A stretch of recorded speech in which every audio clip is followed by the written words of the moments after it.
Welcome into the CHGO White Sox podcast, coming to you live from Studio B of our CHGO offices here in the West Loop of Chicago. I'm your host, Sean Anderson. Alongside me, Herb Lawrence. Hello. He's your CHGO White Sox community leader. You can follow him at Eckerwall23. You can follow me at Sean_W_Anderson. We'll later be joined from Guaranteed Rate Field by our CHGO White Sox beat writer, Vinnie Duber. We're coming to you after a 5-3 loss by the Chicago White Sox. They lose the series against the Houston Astros. And it is a Sunnyside Summer Thursday.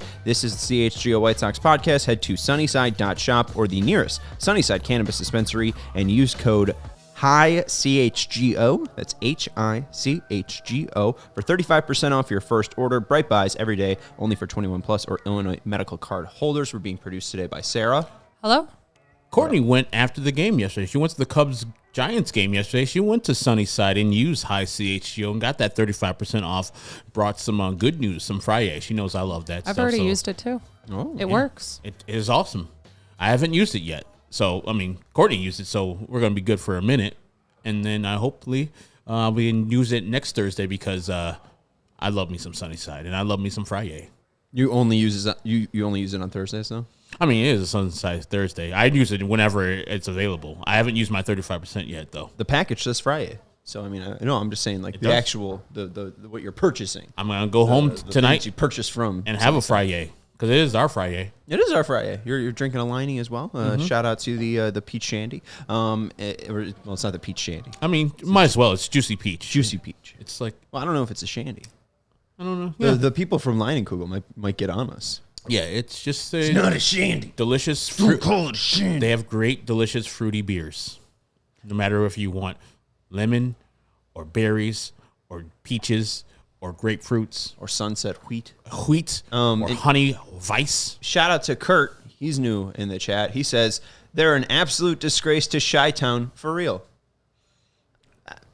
I agree, actually. Yeah, I agree. Yeah, I kind of agree. I kind of full-heartedly agree. They're 20-56.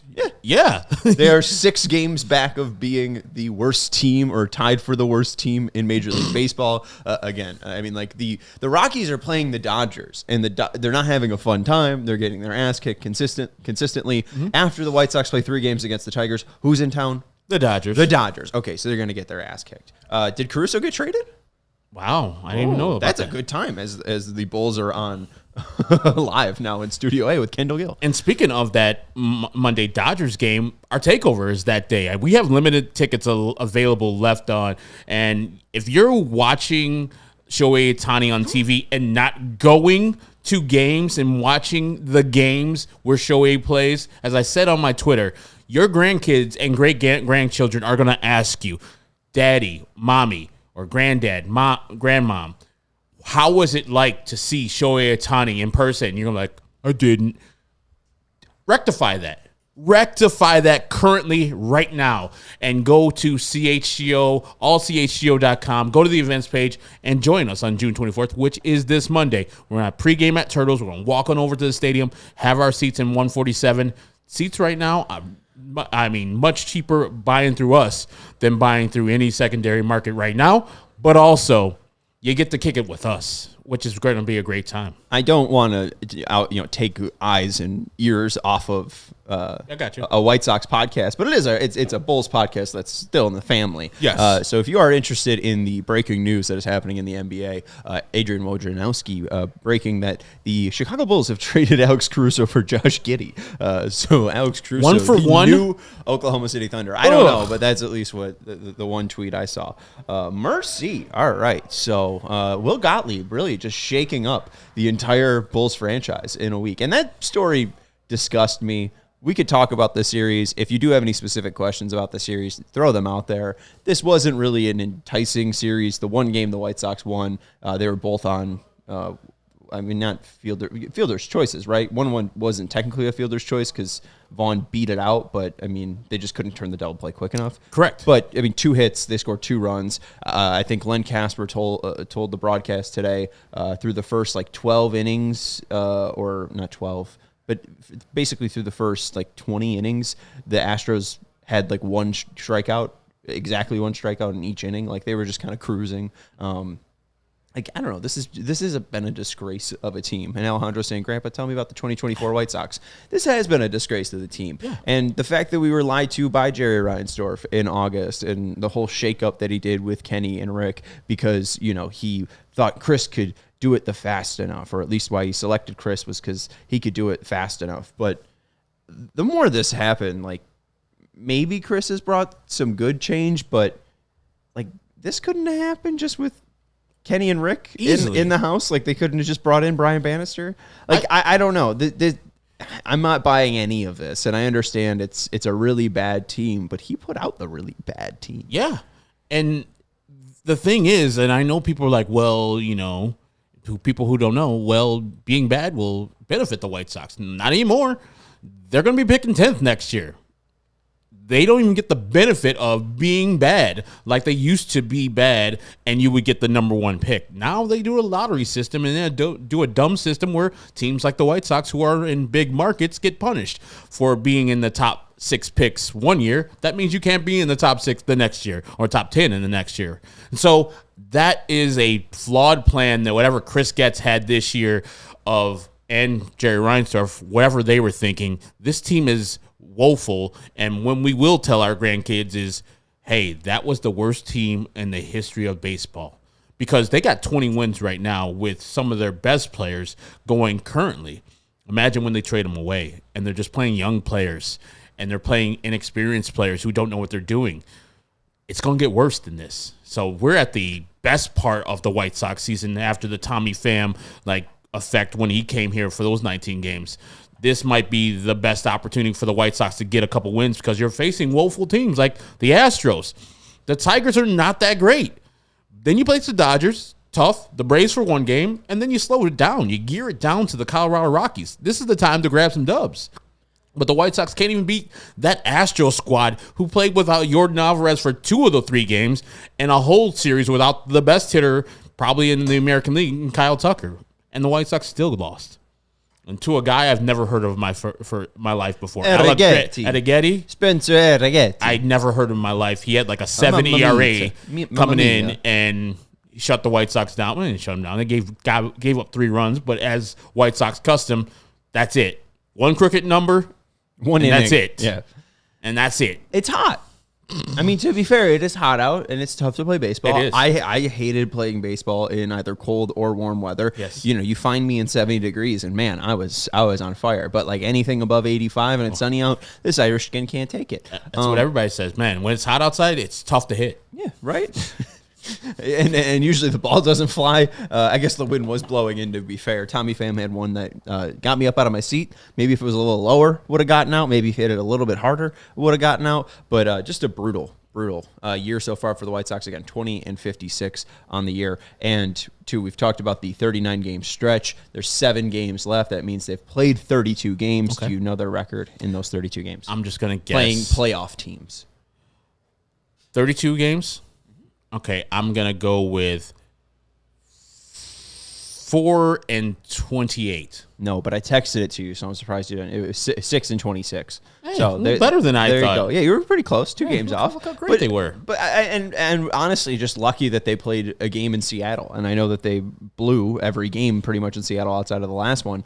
But I mean that's what they need is a park to hold the other team in. If you're playing in the guaranteed rate field when it's warm out, or you're playing in Houston where they have the Crawford boxes, or you're playing in Yankee Stadium, this team's just going to get murdered. Yes. The Dodgers coming in to guaranteed rate field, they're going to murder this team immediately, and they won't have Mookie Betts. When he went down, probably one of the odds-on favorites for National League MVP. He'll be out for that series. So that's unfortunate for us, who love great baseball and great players, but it's a good thing that for the White Sox to have a better shot of not getting embarrassed. We know they're not going to win any of those games, if at all. But if they don't have Mookie Betts, it's just one less person that they have to worry about. But also, Sean, like this record, the 6 and whatever wins they have in this 30 games, it is a testament to how bad the organization is. Like every single time the White Sox have something positive go on, like today, Chris Flexen shut the Astros down except for a Yordan Alvarez home run. Giving up a home run to Yordan Alvarez is nothing to be ashamed about, nothing to be embarrassed about. He dominated for 6 innings, and they couldn't see him. As soon as he went out, the 7th inning, the White Sox used 3 relievers, and all those relievers gave up runs, and it was just woeful. Pitched 40 pitches, started off with their best reliever, ERA-wise, before this game, and Steven Wilson gave up the booty. Then brought in Tan for 5 pitches. Tanner Banks wasn't great. And then everyday Justin Anderson wasn't great either. So, like, you can't live like that in positive territory. Michael Kopech went back to being good Michael Kopech for his 8th inning of work. And so you can take the good with the bad, but it's just every time we see the White Sox get a lead, look good and with starting pitching, their bullpen comes in and ruins everything, and their offense doesn't help out at all. Yeah, I mean, it's really just same old story, same old dance every single night in, night out. And the Kopech at bat against Yordan Alvarez is hilarious because that is just pure Michael Kopech. Michael Kopech has been so up and down. He's either been a 103 flamethrower throwing 9 pitches in an inning and guys just cannot hit him at all, or the fastball doesn't have his control. He's getting 4-pitch walks. He's throwing balls right down the middle that guys are getting like very weak hit singles that fall. Or he's going out there again, just in the way that you can throw an immaculate inning, going up there against Yordan Alvarez, one of maybe, if not top 5 feared hitters in baseball. Yes. 3 fastballs, righty on lefty. Yes. Yordan smashes fastballs, smashes righties. Fastball inside, dotted it. Fastball outside, dotted it. And then fastball away with that crazy tail. Weird. Swinging strike. Wasn't even close to being a strike. And Yordan Alvarez looked like a child, like facing an adult. It was hilarious. Pure Michael Kopech. It's why every team wants to acquire him. And it's going to be, I think we should probably do the legwork and we should put the highlight reel together to be like, hey, this is what Michael Kopech can do, right? Like, it's just all highlights. Right. Like, you're getting out of college and trying to get a broadcasting career and you're like, here's my highlight reel. Like, we'll make Michael Kopech a highlight reel and we'll avoid all of the walks and all of the poorly hit singles and maybe the home run, like the Mike Tauchman home run. And we'll just put together like him throwing 103. The Yankees game. A couple years ago. Yeah, although he can go 7 innings and just shut down Giancarlo Stanton and Aaron Judge. Yeah, guys. Don't ask him to do it again. Literally, ask the Yankees how they want to go against Michael Kopech. Like, we don't. No. I'm sure no one wants to go against Michael Kopech. But then when they have a little success, and like you're talking about the walks and the fastballs right down middle, it's kind of easy. But when he's throwing like this, that's why he is the enigma. That's why you don't know what you're going to get when Michael Kopech's out there. Well, and that's also why I don't think Michael Kopech wants to go out there and face hitters, because Michael Kopech has no idea what's going to happen. That's good and bad. I just wish he had another pitch, any other pitch besides. He has a slider, but no, he doesn't. He doesn't throw it enough or ever effectively. Did he throw a slider today? Let's play that game, Herb. Do you know if he threw a slider off the top of his head? I do not know, but I will guess that he did throw a slider today. Okay, he did. He threw 2 cutters. Okay, so there you go. So doesn't count. Fastballs. Threw 2 cutters, 7 four-seam fastballs. It's sitting 78% four-seam fastball, as he should. It's a premium pitch. It's classic Michael Kopech. But if you're just throwing that pitch, eventually someone's going to catch up with you. Yeah, I think Kopech will get some trade interest and will likely get moved, but I don't think a guy that. I know Flexen had a good day, but I think Flexen is likely not going to get enough interest and enough people biting at him where he'll likely just end up eating innings. Like, he might not be worth a random, 17-year-old prospect. You don't think they'll be trading him because he just? I don't think people will be interested. Flexen's number 6 innings, 1 earned run, 5 hits, 6 Ks, 3 walks. Arrighetti with his long noodle-like hair, 4 1/3, 3 earned runs, 5 hits. 2 Ks, 4 walks. Couldn't take advantage of that.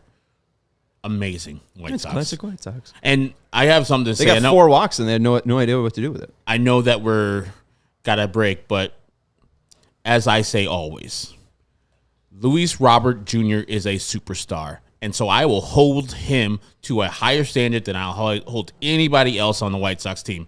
To drop that ball, it didn't cost them any runs. To drop the ball in center field in the first inning is embarrassing. It's a lack of focus and a lack of concentration for a superstar. That should never happen in a major league game for a guy that talented. No, it wasn't the win that took it away. It wasn't any of that. It was a lack of focus and concentration, and he has to be better than that. And surprisingly, when I saw that before he struck out in his last at-bat, to see his batting average at 200, I was kind of surprised. I thought it was going to be way worse than that. So I'll take 200 with the way that he's been swinging outside of the double he had today. It's been pretty rough for Luis Robert Jr. All right, let's take a break. We do want to let you know about some of our great sponsors, like our friends over at Cut Clothing. No, we're going to do that after. Mando's first. Mando's first, Herb. It is always first. Do I stink? Am I a stinky boy? You never stink. You smell actually really good. Oh, thank you. It's a Mando whole body deodorant, and it will have you smelling great all summer long. We are getting put to the test this week, as it is extremely hot in Chicago. All the people in England and the UK and across the pond are complaining about 84. It is 95 and humid, and it has not been fun, but I don't stink. You might think I do, right? A lot of body hair. You might think that I stink, but I do not. Thank you, Mando. Mando's array of odor-controlling solutions ensures you'll be fresh from head to toe. The solid stick and invisible cream tube control odor for 72 hours, but you could start odor control in the shower with the 4-in-1 cleansing bar and acidified body wash, which helps stop odor before it starts. And the best part, too, is they all fit on your carry-on. All the liquids in the starting pack are under 3.4 ounces. And with the deodorant wipes, you can freshen up on the go. So, hey, why not treat yourself? If you're on a vacation, you're already, spending some money. Why not just get the starter pack? Always. Treat yourself. Smell good in that vacation. Have a good, what's that saying? Smell good, feel good? Smell good, feel good. I thought it was maybe look good, feel good. Feel good, they'll pay you. Do you think it's all right to take a little bit of artistic license and go smell good, feel good? Yeah, as a person that sweats all the time, I love Mando. I put it on my neck, which also gets sweaty and smelly. I've been waiting for Mando for the extension of my whole life because, deodorants before just had to go under your arms. But having a full body deodorant, man, it's a lifesaver. And your neck's not sweaty, so look at that. And Mando, too, is aluminum-free, baking soda-free, cruelty-free, dye-free, and vegan, and clinically proven to control odor better than a shower with soap alone. 12 hours after the shower, the average man's grundle odor, that is not my word, level was 5 out of 10. With Mando, the average grundle odor is a 0 out of 10. Mando's starter pack is perfect. I don't know what that is. Yeah. Mando starter. I'm just ignoring it, Sarah. Mando starter pack is perfect for new customers. It comes with a solid stick deodorant, cream tube deodorant, 2 free products of your choice like mini body wash and deodorant wipes, and free shipping. Do not Google Oh, okay. Yeah. All right. So Sarah Googled grundle. Not at work, Sarah. Sorry, guys. HR is looking over your shoulder. We have a discount code you could use. Head over to shopmando.com and get $5 off a starter pack. New customers can get $5 off with exclusive code CHGO. That equates to $40 off your starter pack. Use code CHGO at shopmando.com. It's SHOPMANDO.com. The link is also in the description. And we want to let you know about our friends over at Cuts Clothing. Get ready to be the most stylish of your crew this summer with Cuts. Unfortunately, I was going to be more stylish than Herb. I was going to have our guy Jim send us over the sample, but unfortunately he was nice enough to send you and Vinny a sample too. So now the crew is just extremely stylish. We have so much drip, we don't know what to do with. Yeah, I'm waiting for my polo coming in from Cuts. It's going to be sharp. What's that? It's going to be sharp. Very sharp. Most guys would wear a t-shirt every day of their lives if they could. The problem is that most t-shirts are not acceptable to wear to work or on a hot date night. Today's sponsor, Cuts, has finally changed that. Cuts t-shirts are such high quality, wrinkle-free, and so buttery soft that you can look like you're dressing up even when you're dressing down. And you heard that right. They're wrinkle-free. So when you're putting in your 3.4 ounces of your Mando starter pack, you could just toss your Cuts clothing in there because it's not going to wrinkle. Who likes to fold? No who one likes to iron, right? Save that time. Chuck your iron outside and be wrinkle free.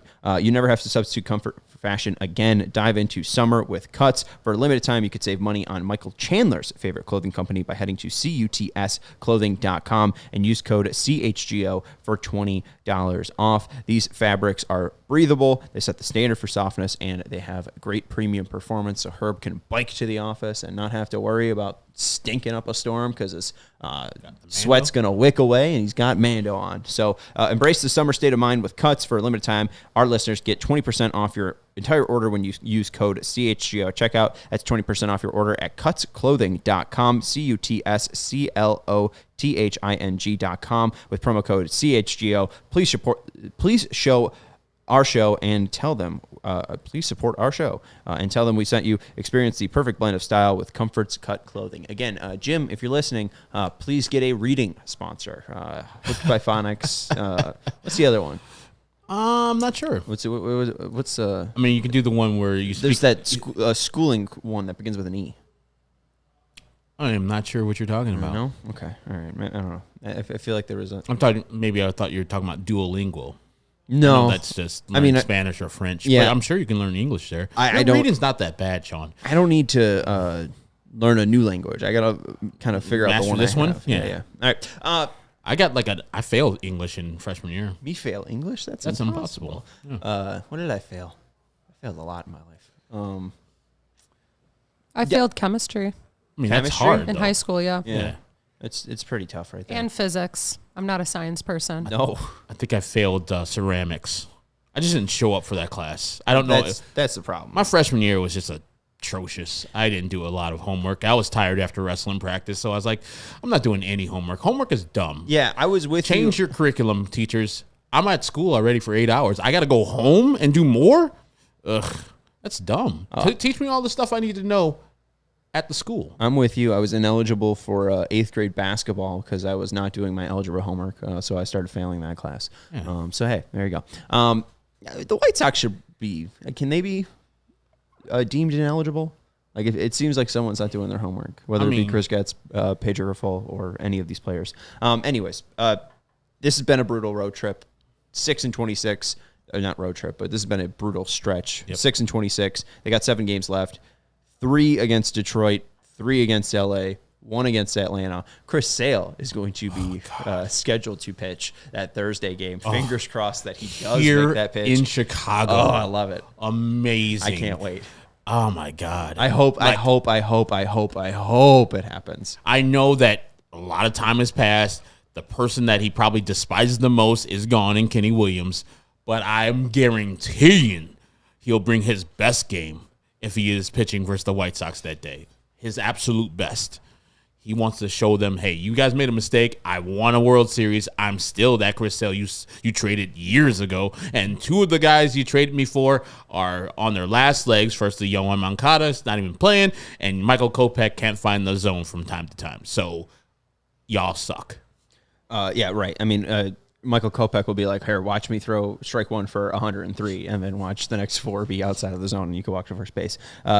This was true yesterday, but I guess it's not true anymore. But Chris Sale had the highest K to walk percentage. Now he's only 4th in Major League Baseball. He sucks. The old 36-year-old. Again, it just seems like, he's going to be good for 10 years, and we traded him. Dylan Cease seems to be good for, like, the next 10 years, and I know he's had, like, a bad 8 games, but that's kind of the Dylan Cease up and down. Yeah. But he's going to be good for the next 10 years. It's just, I don't know, Robert's going to be good. 17, Chris Sale? 16. Or at the end of 16? So, at the end of the 16, they traded him. So, he's been gone for 8 seasons now? December 6th, 2016. Oof. It's been a while. Yeah. Mm-hmm. Wow. All right. Well, yeah, absolutely. And that's and this is the thing. Like, this is what I'm seeing Garrett Crochet being. But younger, and less miles on that arm. So when the White Sox do trade him, Crochet is more Chris Sale, Noah Schultz more Randy Johnson. Oh, Jesus! Because we're comparing Crochet to Randy Johnson. I heard the ring of Vinnie Duber, so why not? Let's head out to Guaranteed Rate Field and chat with our CHGO White Sox beat writer. Howdy, Vinny. Hey guys, what's going on? Same old, Vinny. Like this is the same old script. Good starting performance from a starter. Today, Chris Flexen only gave up that home run to Yordan Alvarez, which is nothing to be ashamed about. And then as soon as he left the game at a 3-1 lead, the bullpen's like, yeah, that's enough. Here's 4 runs, Astros. Enjoy.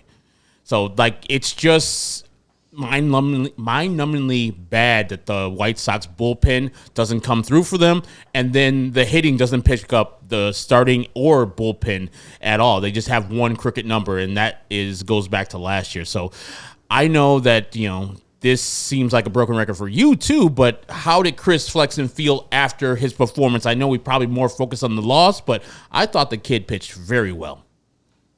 Yeah, I mean, he minimized the damage, certainly. There were a lot of guys on base, but, he only gave up 1 run, and it was a bases empty home run, which if you're going to make a mistake, that's the time to do it. But, yeah, he didn't seem too happy, probably because of the result. And I think, these guys don't like to lose. They've done it an awful lot, but I don't think it ever gets okay for them. And so when you're going to go talk to them after a loss, they're not going to be like, oh yeah, it was great. Had a great day out there today. So not a happy camper, Chris Flexen, but that's what happens when you lose a ball game. Like, at some point, do they play music after losses because they've lost so much? Like, is it just been as dead as this podcast? Like, to start, or at least it's kind of been dead since you've joined. We've been fairly quiet. Like, is there any mood change after these losses? Is it becoming a little bit more rhythmic, or is it getting a little bit more of like a familiar feeling for these guys? I mean, I guess it's familiar in the sense that it keeps happening, but I mean, I don't think anybody in there is happening. I don't think anybody in there is going to be, like, oh well, that's too bad. That's another one. What a shame, kind of thing. I mean, maybe that would be a healthier attitude to take than treating it always like the end of the world. But these guys are competitors and professionals, and so you have a bad day at the office, you're not going to be pleased about it. And obviously, that's happened a lot for this team this year. But hey, I keep saying, and I don't think anybody cares to listen, but I do keep saying that it's a collection of guys who probably can handle it better than some other ones. You look back to just last year's team, and it's a stark difference in their ability to show up the next day and kind of wipe the slate clean, which they always say they want to do. It's easier said than done. Obviously, I think this team does have a better ability to do that than at least if we're comparing it to last year, but than probably a lot of teams have throughout baseball history, I would imagine. Ultimately, it didn't cost any runs, but did Pedro speak about the Luis Robert missed catch in the first inning and what might have caused that? Is it lack of focus? Was the wind blowing and howling that he couldn't catch the ball? Did he address what happened there?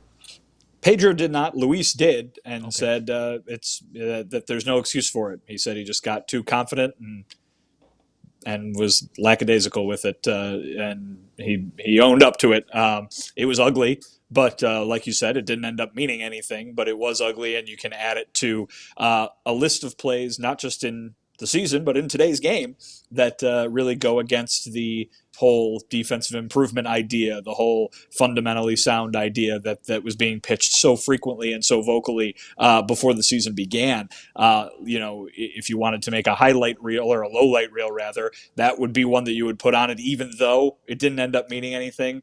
But how about the ones that did mean something in that seventh inning? Yes. You get the throw from, I believe it was Danny Mendick to Andrew Vaughn over at first base that doesn't get picked up, and then the throw from Lenyn Sosa to Andrew Vaughn that ends up bringing a run home. That went as a throwing error against Lenyn Sosa, but obviously Andrew Vaughn having tough times on the ends of both of those plays. So it didn't look good, and it didn't help in what was a close game, in what was a blown lead.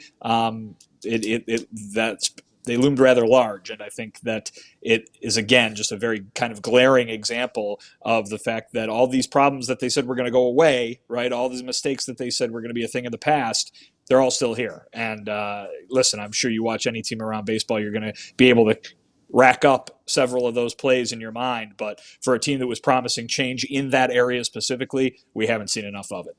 I want to build off that in just a second. We do have to take a break, so we'll let people know about our friends over at Prize Picks, and we'll let them know about our friends over at Ray CDJR, but I will bring up Chris Getz's thoughts on that topic and ask you what you thought of what Getz had to say. What was that, Tuesday?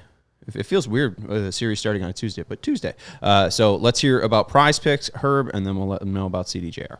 Prize Picks is America's #1 fantasy sports app with more than 5 million members. It is the most fun and exciting way to get in on the action while you watch your favorite sports and players. You just pick more or less on two or more player stats for a shot of winning up to 100 times your cash. With Prize Picks, you can win $10 or turn $10 into $1,000 in a single game watching your favorite sports this summer. You can make a Prize Pick lineup in as little as 60 seconds. All you need to do is just pick more or less than on 2 to 6 player stat projections, and you're locked in. And with the finals over, the hoops action doesn't stop on Prize Pick. Women's basketball has been heating up with stars like Caitlin Clark and Angel Reese, who had her 7th double-double, a rookie record, looking like making names for themselves, and greats like Brianna Stewart and Asia Wilson. You can win up to 100 times your cash by watching them ball out. And if you're looking for promotions, Prize Picks has got you covered for every week. I usually go with the NBA with IO points, rebound, assists more than less than on Trae Young's points, rebound, assists. But since the NBA is done, I'll turn to the WNBA as the Fire or the Sky and the Fever have a game this Sunday at Wintrust Arena. Again? It's a rivalry, man. They play each other a lot. Angel Reese has a record 7 straight double-doubles as a rookie. Will she get her 8th in a row versus Indiana? I know which way I'll be betting. How about you? Download the app today. Use the code CHGO for our first deposit match up to $100. That's code CHGO for a first deposit match of $100. Prize Picks. Pick more, pick less. It's that easy. And we want to let you know about CDJR. When it comes to finding your next vehicle, make Ray CDJR your #1 draft pick. This June, shop Chryslers, Dodge, Jeeps, and Rams at Ray CDJR in Fox Lake. And during the Make This the Summer Sales event, find the perfect vehicle and score huge savings too. For a limited time, lease the new 2024 Jeep Wrangler Willys 4xE only for $419 a month, or shop over 125 vehicles priced under $20,000. Let the amazing team at Ray CDJR help you land the perfect vehicle for a perfect price, because with Ray's Price Promise, the numbers you're hearing now are the same prices you can expect to shop in-store and online. That's because Ray's Price Promise means you'll have no price changing, no add-ons, and no hidden fees. And since they prioritize affordability for the customers, hurry into Ray CDJR today and shop one of Chicagoland's largest inventories, then drive home with more money in your pocket than you'd expect. So if you're in the market for a new vehicle, then you have to check the team out at Ray Chrysler, Dodge, Jeep, and Ram, because they're the only team we recommend. Visit them today on Route 12 in Fox Lake. For more information, visit Ray CDJR in Fox Lake or raycdjr.com. Serving the community since 1963. Vinny, you and the assembled media asked Chris Getz about the record being bad and how he looked at this team playing, and he said, yeah, I think the team as a whole, although the record is not very good, I think the intent and the energy playing for the White Sox and for each other, I sense a lot of positives in that. Have there been inconsistencies, whether it be with the fundamental breakdowns or the base runnings or defensive side? Yeah, that has popped up more than I would have liked. Do you feel like that was enough with Chris addressing the record? Obviously, that answer went on a little bit more, but do you feel like that really kind of sums up the first 76 games that the 2024 White Sox have played, or do you feel like fans are right to feel like this team is let down on what the true vision was before they went out there and played? Yeah, I don't know. Listen, this team was not supposed to be good, right? I mean, that's the bottom line. Was it supposed to be this bad? I don't think so. And like I said, the reason I keep pointing out those specific things, right? The defense, the fundamentals, that kind of thing, is because that's what they said would be better, right? I like grading them on their own criteria, basically. And when they come out at the end of the offseason and during spring training and say, well, hey, look at that defense, or hey, look at that, the fundamentals, we're going to play fast, so to speak, right? I mean, have we seen that? I don't think we've seen that. Certainly not very often. And so for an offseason plan that almost entirely focused on the defense being better at the expense sometimes of the offense being better, right? He goes out and gets guys who he knows are going to be defensive upgrades from what they had, even if they're not there to boost the lineup. it hasn't worked. The defense is not much better. I don't know the statistical comparison between last year and this year offhand, but I do know that they're one of the worst, if not the worst, defensive team in baseball, which is what they were last year. So that's not an improvement in my mind, even if you maybe do have some guys around the diamond who were upgrades from what they had, which was already bad. The bar was so low to clear there, right? So it's not something that, like I said, those mistakes aren't going away. The lack of fundamentals at times is not going away, at least not completely, or at least not consistently. And so I don't think I'm noticing the big difference between the way the teams played the two past seasons in 22 and 23 versus the way they're playing this year. You can point to different personnel and say that they've got a better foundation in the clubhouse, that they've got a better culture, that they fixed maybe some of those issues, and that's good. You need to do that. But for all the talk that we heard about creating a new identity of being fundamentally sound, I don't see that out there, at least obviously. And so when you look at why their record is what it is, it's because they're playing the way they're playing, and that was supposed to be different. And I don't think we've seen that. And you heard Chris Getz basically acknowledge that that's been the case. When I talked to Pedro Grifol, he acknowledged that's been the case. So I don't think anybody's hiding from that. But certainly, if you're talking about whether folks should be displeased because expectations weren't met in those specific areas, expectations have not been met. Vinny, before the game, you spoke to manager Pedro Grifol about Oscar Colas, and the last 9 games that Oscar Colas has played, he's hitting over 360. He's, I think, on base over 400%, 40%. And of course, he's not going to play because Andrew Benintendi's in left and center's Luis Robert since he's come back, and Tommy Pham's got to get the playing time. But is there a plan for Oscar Colas to get more playing time here or AAA Charlotte? Because sitting him on the bench, I think, doesn't do anybody any favors. Well, I can tell you what Pedro Grifol said first, and then I'll tell you what I think after that. But Pedro Grifol said that he does think that there's an opportunity that's coming for Colas to get more playing time in the near future. But that's not specific, right? And so if in Pedro's words, if that opportunity doesn't come around soon, then he'd be better off going to AAA and getting every day at bats. He does think that there are benefits of being at this level, and he does think that, he's not rusting quite yet or anything like that, but he does think that he needs to get some at bats, and if he can't find that opportunity at the major league level in a hurry, then maybe we'll see Oscar Colas go down. It was brought up that Eloy Jimenez is about to come back, right? And that maybe that would be the igniting incident that sends Colas back to the minors to get those everyday at bats. And Pedro basically said, well, if you've been following the roster. So, I think that's the acknowledgement there. Now, what I think, Oscar Colas is going to be the everyday right fielder once Tommy Pham gets traded. I think it's basically as easy as that. I know maybe it's not 100% right, because Corey Julks has earned some opportunity as well. You've got to find ways to get Gavin Sheets at bats probably if he's going to be sticking around. So Tommy Pham's going to likely get traded at some point, but we don't know when. The trade deadline's not till the end of July. It doesn't mean that Tommy Pham's going to get traded just because he's expected to leave. Doesn't mean he's going to get traded tomorrow. And so that opportunity that's coming in the quote near future for Oscar Colas might not come until the end of July, right? Because that's maybe when Tommy Pham is going to be going. But they can't sit Tommy Pham down if they think that they're going to be able to get something for him at the trade deadline. So is that detrimental to Oscar Colas? I don't think so. It's a bummer that he did probably what they wanted him to do. He earned his shot back up at the major league level, and now the realities of the roster are kind of keeping him from getting that full opportunity. But he's not going anywhere. And so I think that the last 2 months of the season, he's going to get a full runway to go ahead and show that he's worked on what they wanted him to work on and corrected what they wanted him to correct. I will say this, because there's a narrative out there that Pedro Grifol thinks a certain way about Colas after the way he talked about him last year. Pedro's been almost nothing but complimentary about Oscar since that latest return from the minor leagues. So I do think that they are happy with the work that he did both at the minor league level and what he's doing currently at the major league level, even if that doesn't mean regular at bats, because heck, he's only been in one game in the last week.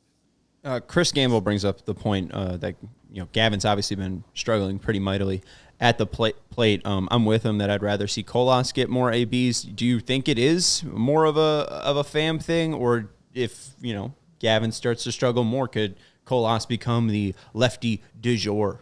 See, I do know some French. Yeah.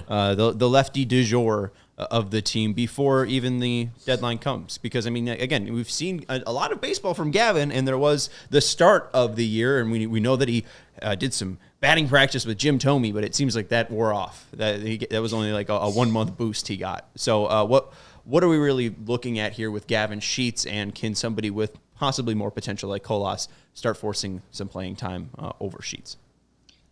I don't see that happening immediately. You know what I mean? I maybe you could see that in the long run, but I think that Sheets probably earned, or probably bought himself a pretty good extended opportunity with the hot start that he had. I understand what the numbers are. I understand watching him on a regular basis. It's not looking like it was in April, quite obviously. But I think at least for the time being, he's probably going to get some more playing time. Let's put it this way. I don't think Oscar Colas is going to be taking playing time away from Gavin Sheets. I think Eloy Jimenez is going to be taking playing time away from Gavin Sheets, and Eloy is probably going to be back on the active roster before the end of next week. So I think that is probably where you're going to see any dent in Gavin Sheets' playing time. But of course, that also affects Colas, and so I think you really got to kind of wait till after the trade deadline for all this stuff to settle. Eloy's currently in Arizona at the Complex League. Do you think, or do you know of a Charlotte rehab for him, or is he just going to be in Arizona? I do not. It has not been mentioned that he will be going to Charlotte, but I suppose it's possible. But I think he's probably likely to just keep playing in Arizona and then come back. That would be my guess. I don't know that for a fact, but that would be my guess. Gotcha. And in your latest article, Vinny, on ALLCITY.com, you talk about manager Sergio Santos and the prospects down there in Birmingham and beyond. Give them a preview of what they're going to be getting if they go to ALLCITY.com and reading your article. Yeah, well, just as Chris Getz is getting regularly peppered with phone calls from baseball bosses across the game, I think we did a pretty good job of peppering Sergio Santos with questions about various prospects down there, and he was asked directly about 5 different guys. Obviously, he brought up others who have been doing well down there too, but he talked about really just guys who are exciting him, guys who have been a part of the big success that Birmingham has had. They're competing for a first half title down there right now.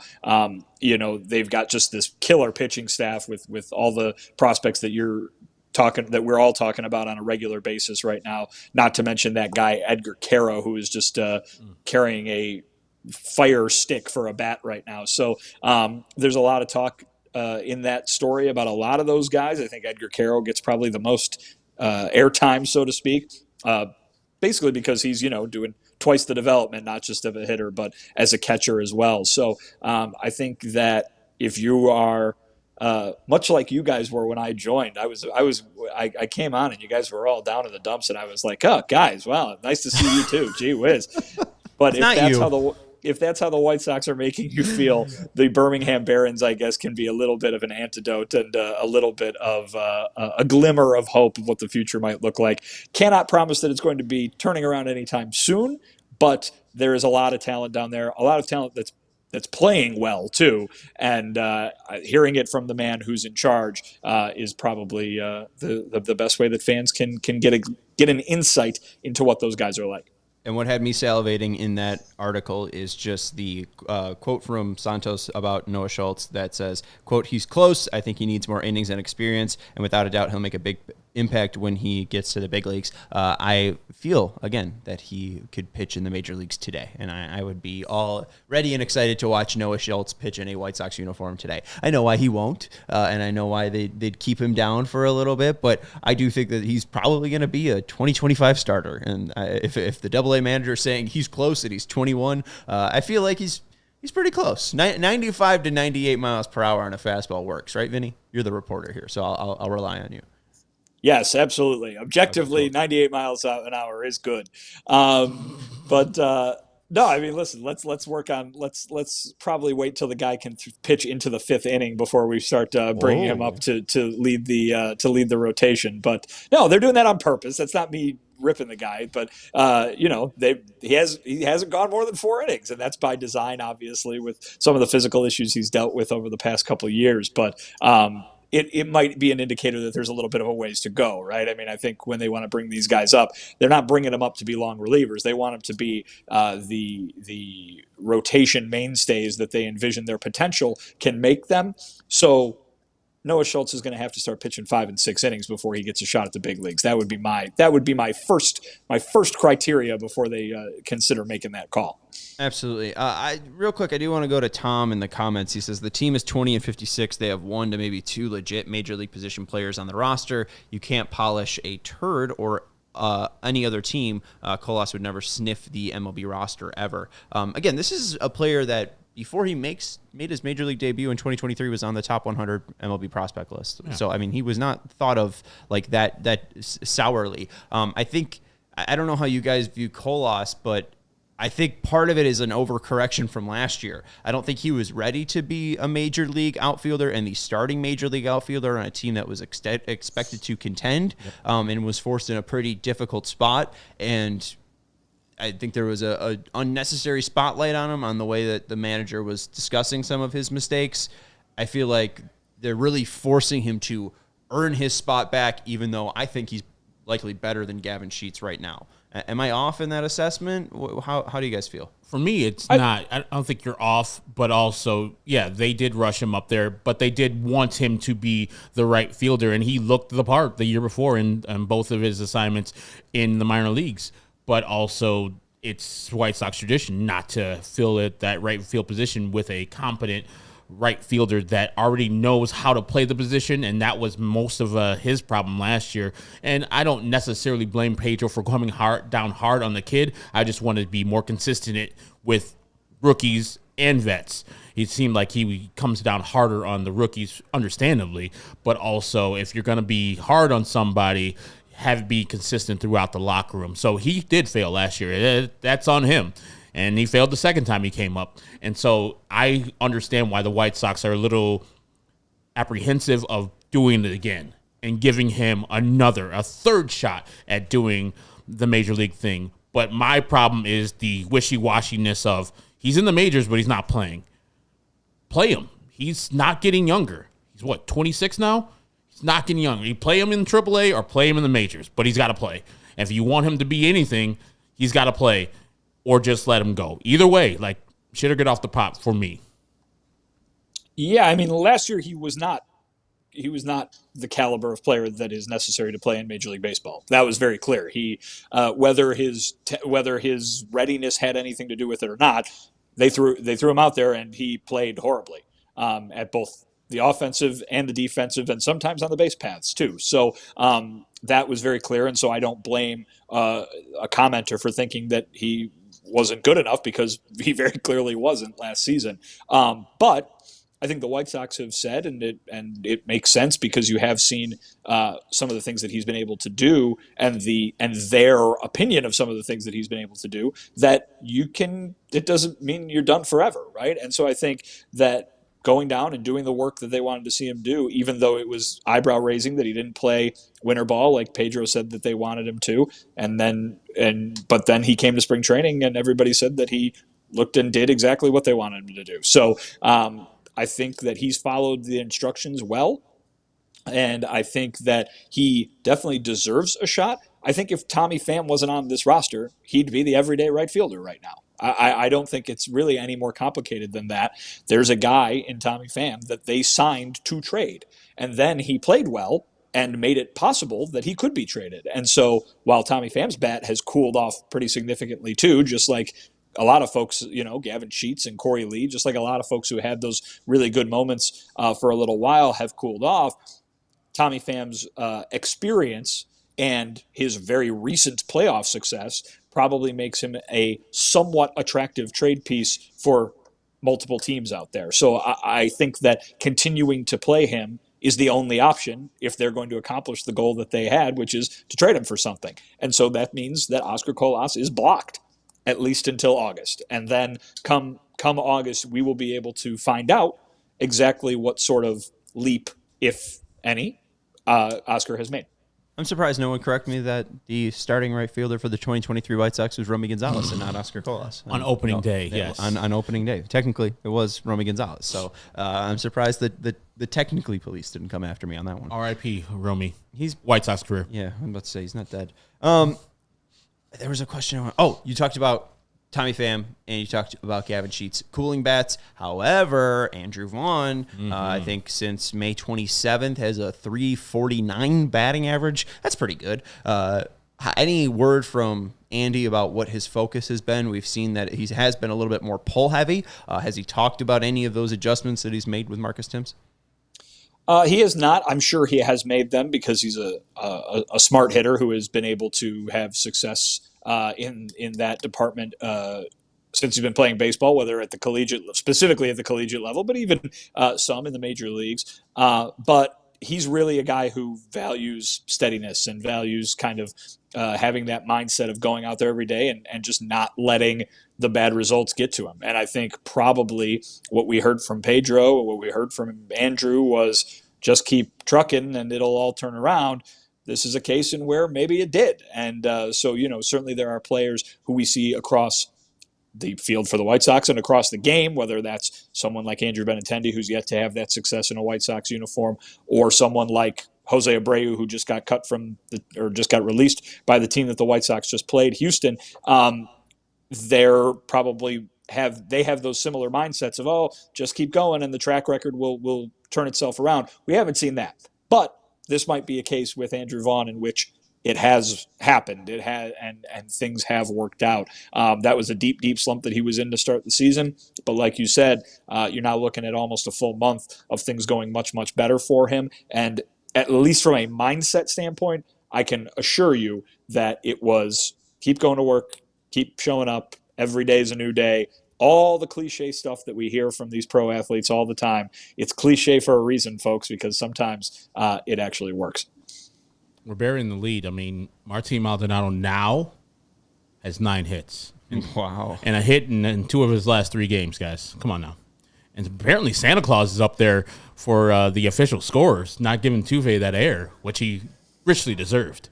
I know the wind was blowing, but that ball was in his glove. Come on, Tuve. I think Herb has a future as a scorekeeper. I mean, he's clearly passionate. Wild pitch. Right. I think that's going to do it for the CHGO White Sox podcast. Anything else that we might have missed from the ballpark, Vinny? No, not today. Obviously, we'll have a White Sox weekly newsletter going out on Monday, and that might have some leftover nuggets from the last 3 days. But as of right now, everybody just drive home safe. I got to go sit in traffic on Lakeshore Drive for an hour and a half, probably. Enjoy. Have fun, bud. It's official summertime. Yeah. Summertime. Stick your head out the Tomorrow. window. There you go. Who is that? Summertime? Yeah. Is that LFO? No, it's the Easy Jazzy Jeff and the Fresh Prince. Oh, okay. All right. LFO, I think, they have a summertime song, no? Probably. Okay. Sometime, summertime. That one? Maybe. On Sunday, we will all be in studio to recap the Tiger series, both the Sunday game, but also Vinny, Herb, and I will recap that entire weekend series starting on Friday to Sunday. The White Sox will go to Detroit for 3 games, and then on Monday, we will have the CHGO White Sox takeover as the Dodgers will be coming to town at 7:10. Garrett Crochet will be on the bump. James Paxson on the bump for the Dodgers. So if you do want to get tickets, head over to allchgo.com/events to get your tickets. Diehards get 20% off events as well. So become a diehard first. I think there was 9 new diehards. 9 times. Thank you to those 9 new diehards. Annie, Edward, Charlie, Billy, Zachary, Matt, Michael, Jeremy, and Jesse. Tommy, Timmy, Torty. Yeah. Poor Jeremy got if anyone watched the CHGO Bear show, Jeremy and Carm had an interesting little segment today. if people want to check that out. There's a little tease there. So go check out Jeremy's spot on the Die Hard show, or the Bear show. But anyways, that's going to do it for the CHGO White Sox podcast. Vinny's going to go enjoy traffic, read his articles up at allchgo.com. You can follow him at Vinnie Duber. That's Herb Lawrence. You can follow him at HectorWall23. He's our CHGO White Sox community leader. I'm Sean Anderson. You can follow me at Sean_W_Anderson. Follow the show at CHGO_White Sox. Thank you to Sarah for producing the show. Thank you to everyone for hanging out with us. Hit that thumbs up button. Make sure you're subscribing to the CHGO Sports YouTube channel. We'll talk to you later. Goodbye. We all silly like the mayor.